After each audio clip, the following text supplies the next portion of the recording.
ভালোবাসার কখনো বিচ্ছেদ হয় না।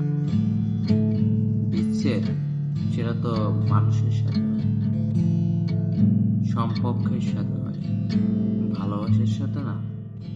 ভালোবাসার তো কোনো বিচ্ছেদ নেই, আর ভালোবাসার বিচ্ছেদ নেই তো। তো ভালোবাসার সাথে বিচ্ছেদটা হবে কি করে?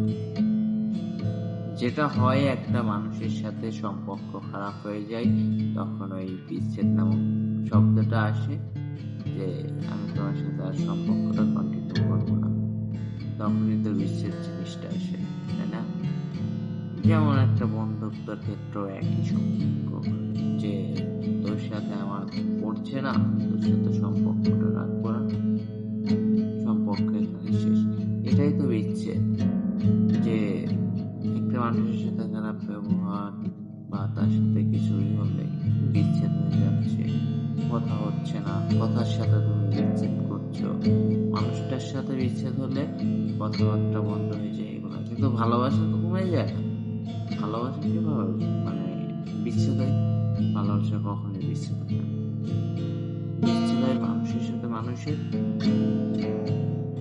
সম্পর্কের, কিন্তু ভালোবাসা হয় না। ভালোবাসার বিচ্ছেদ নামক কোনো শব্দ ভালোবাসায় নেই, আর কখনো এটা থাকতেও পারে না।